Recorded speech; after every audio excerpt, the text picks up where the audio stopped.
والصلاة والسلام على نبيه الكريم أما بعد فأعوذ بالله من الشيطان الرجيم بسم الله الرحمن الرحيم إن الدين عند الله الإسلام وقال الله تبارك وتعالى فطرة الله التي فطر الناس جميعا وقال النبي صلى الله عليه وآله وسلم كل مولود يولد على الفطرة فأبواه يهودانه أو ينصرانه أو يمجسانه وقال الله تبارك وتعالى إن الله وملائكته يصلون على النبي يا أيها الذين آمنوا صلوا عليه وسلموا تسليما اللهم صل على سيدنا ومولانا محمد وعلى آله وأصحاب سيدنا ومولانا محمد وبارك وسلم علیہ. سامعین محترم، پچھلے جمعۃ المبارک کو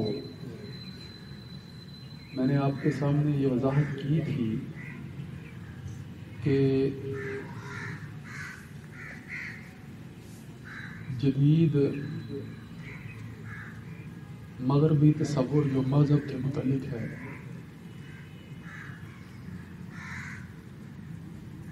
اس میں ایک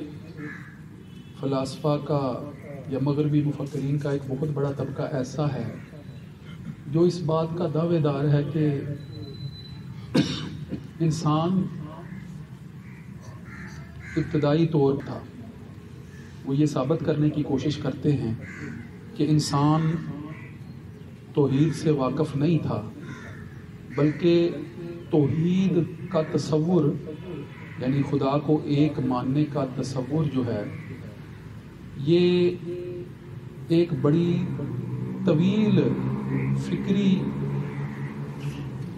کہہ لیں کہ ایک بڑی طویل فکری مسافرت طے کرنے کے بعد انسان نے اختیار کیا ہے. یہ مغربی جدید فلاسفہ کا نقطہ نظر تھا جو 17ویں 16ویں 17ویں 18ویں صدی عیسوی میں ارتقاء پذیر ہونا شروع ہوا، اور پھر اس کے نتیجے میں یورپ کے اندر مذہب بیزاری کی ایک لہر پیدا ہوئی اور مذہب سے دوری کا تصور جو ہے وہ جڑ پکڑا، اور اس کے نتیجے میں خدا فراموشی کے بعد جدید مغربی جمہوری تصورات کے تسلط کے تحت نئے نظام حکومت قائم کیے گئے. یہاں یہ بات مزید آپ کی وضاحت کے لیے ذہن میں رکھیں کہ مغربی جو تصور ہے توحید کا ارتقائی تصور جو مغرب کے مفکرین نے پیش کیا اور اہل مغرب نے اس کو اختیار کیا، اس کے برعکس اسلام کا یہ تصور نہیں ہے کہ مذہب جو ہے وہ شروع سے موجود نہیں تھا،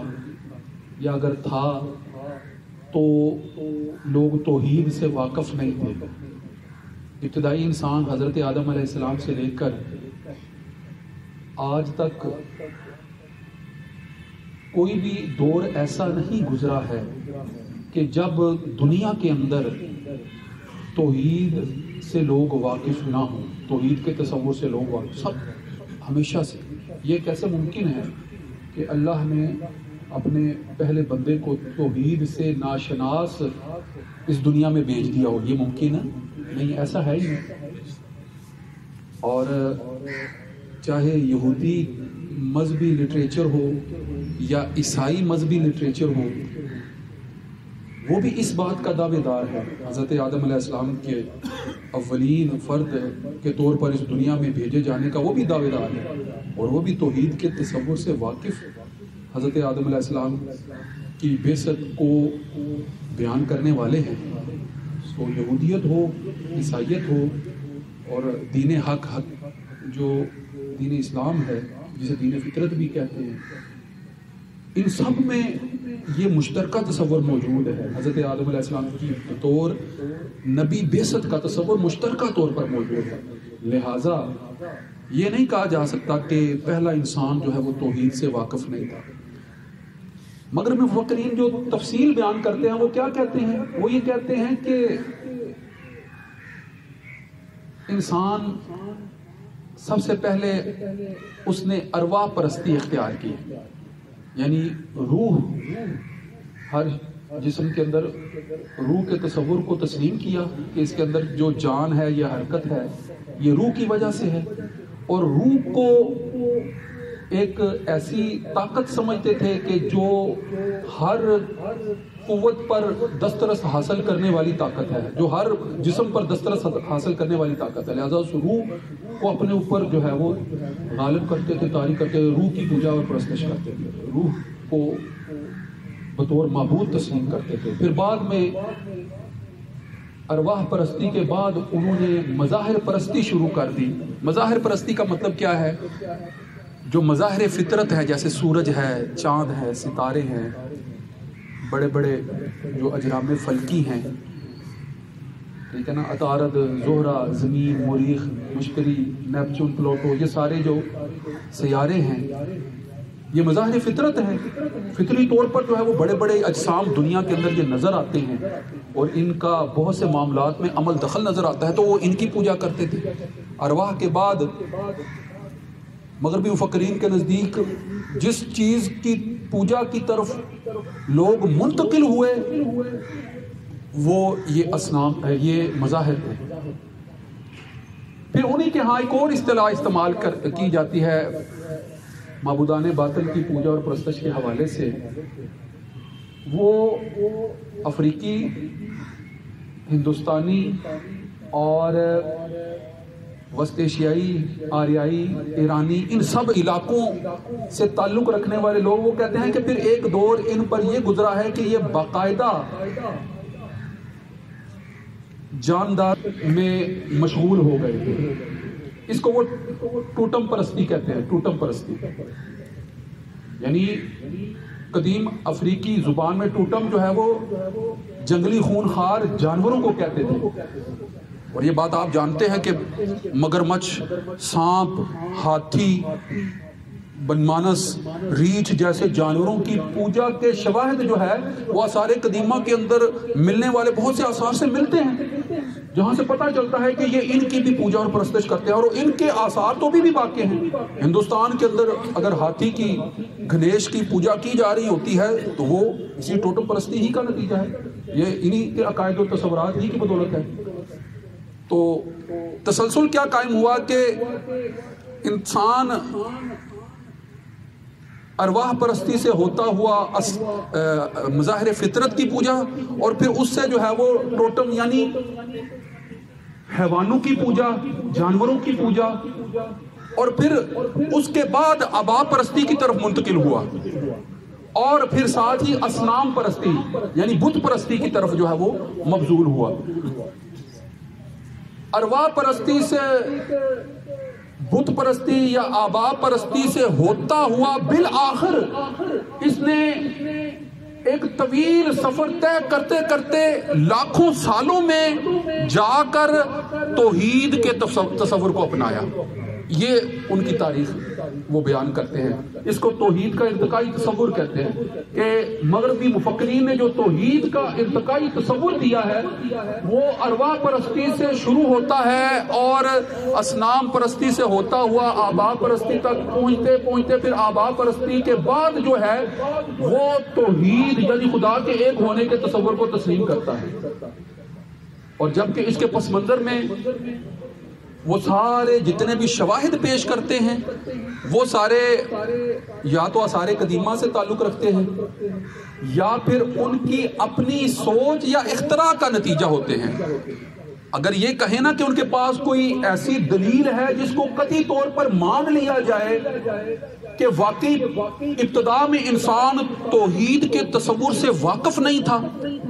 اگر ان کے پاس کوئی کہا جائے کہ ایسی دلیل موجود ہے جس کا انکار نہیں کیا جا سکتا، تو ایسی کوئی دلیل ان کے پاس قطعی طور پر موجود نہیں ہے۔ یہ ان کے افکار ہیں، یہ ان کی سوچ ہے، یہ ان کے نظریات ہیں، یہ ان کے خیالات ہیں، جن کو انہوں نے ایک تصوراتی طور پر منظم طور پر پیش کرنے کی کوشش کی ہے، اگر کہیں کہ ان کے پاس حقیقت میں کوئی ایسی واضح دلیل موجود ہے جس کے ذریعے سے وہ ثابت کر سکیں کہ ابتدا میں انسان توحید کے تصور سے واقف نہیں تھا،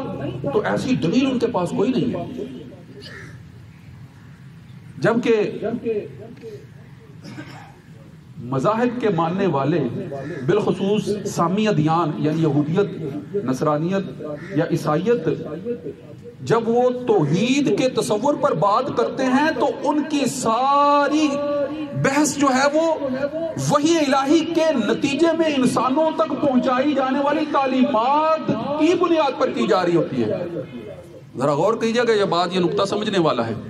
کہ مغربی مفکرین انسان کی سوچ، انسان کے فہم، انسان کی عقل کی جتنی بھی دسترس تھی، اس عقل کی دسترس کو بروئے کار لاتے ہوئے چند خیالات کی بنیاد پر یہ قائم کر رہے ہیں مفروضہ، یا یہ بات جو ہے وہ ثابت کرنے کی کوشش کر رہے ہیں ان مفروضوں کی بنیاد پر کہ شاید انسان شروع میں توحید سے واقف نہیں تھا۔ اور یہ قائم کس طرح سے کی جاتی ہے؟ بات ایسے ہی کی جاتی ہے نا کہ شروع میں سمجھے کچھ بھی نہیں تھا، شروع میں کچھ بھی نہیں تھا تو لہٰذا کوئی عقیدہ نہیں تھا، کوئی نظریہ نہیں تھا، کوئی سوچ نہیں تھی ایسی، لہٰذا کچھ بھی نہیں تھا تو توحید بھی نہیں تھی۔ اس طرح سے وہ آغاز کر رہے ہوتے ہیں، جبکہ مذہبی تعلیمات کے زیر اثر کوئی بھی فرد یہ ماننے کے لیے کبھی بھی تیار نہیں ہوگا کہ جو خالق کائنات ہے وہ ابتدا میں ہو نہیں سکتا یا نہ ہو، اس کے نہ ہونے کا تصور ہو ہی نہیں سکتا کسی بھی مذہبی فرد کے نزدیک، وگرنہ اس کائنات کا وجود جو ہے وہ مبہم ہو جائے گا، ہماری اپنی زندگی مبہم ہو جائے گی، ہم جو اس دنیا میں جو ہے وہ جی رہے ہیں، یا دنیا میں لوگ آ رہے ہیں یا دنیا سے لوگ جا رہے ہیں، یہ ساری باتیں جو ہیں وہ بے معنی اور عبث ہو جائیں گی کہ ابتدا میں کوئی خالق حیثیت سے کوئی شے یا کوئی ہستی یا کوئی طاقت موجود ہی نہیں تھی، اگر یہ تصور مان لیں۔ لہٰذا کوئی بھی مذہبی تصور جو ہے وہ اس بات کا اقرار نہیں کرے گا کہ ابتدا میں جو ہے وہ کچھ بھی موجود نہیں تھا، کوئی بھی ایسا تصور موجود نہیں تھا۔ اگر یہ مان لیا جائے تو پھر تو بحث جو ہے وہ اس نہج پر آ ہی نہیں سکتی کہ کسی معبود حقیقی یا حقیقی قوت اور طاقت کے سرچشمے جس نے اس کائنات کو پیدا کیا ہے یا جس نے اس کائنات کی بنیاد رکھی ہے، اس کا تصور جو ہے وہ پیدا کیا جا سکے یا ذہنوں میں لایا جا سکے۔ تو لہٰذا یہ عقل ہی اس بات کو تسلیم کرنے کے لیے تیار نہیں ہے کہ اولین طور پر کوئی بالا تر ہستی موجود نہیں تھی۔ لہٰذا آپ نے آخر میں یہ بات سمجھ لیں، یہ بات واضح انداز میں اپنے ذہنوں میں بٹھائی رکھنی ہے کہ جدید مغربی جو تصورات ہیں، جن کے تانے بانے جو ہیں وہ 16ویں 17ویں اور 18ویں صدی عیسوی سے جو ہے وہ جا کر جڑتے ہیں، اور جس کے نتیجے میں جو جدیدیت کے افکارات ہمارے سامنے جو ہے اتنے وسیع پیمانے پر موجود ہیں، اور پھر ماں باپ جدیدیت کے بعد جو ہے وہ اب پوسٹ ماں باپ جدیدیت کے جو ہے وہ باتیں کی جا رہی ہیں، جن بنیادوں پر یہ باتیں، جن عقلی تقاضوں پر یہ باتیں جو ہے وہ رکھی گئی تھی، جن عقلی بنیادوں کو اس کے لیے جو ہے وہ پس منظر کے طور پر رکھا گیا تھا، وہ باتیں خود اب عقل تسلیم کرنے کے لیے تیار نہیں۔ مثلا جس بات کو عقلی بنیادوں پر وہ ثابت کر کے اور پھر جدید دور کی بنیاد رکھنے جا رہے تھے، اب خود ان کی عقل جو ہے وہ اسی بات کا ابطال کرتی ہے۔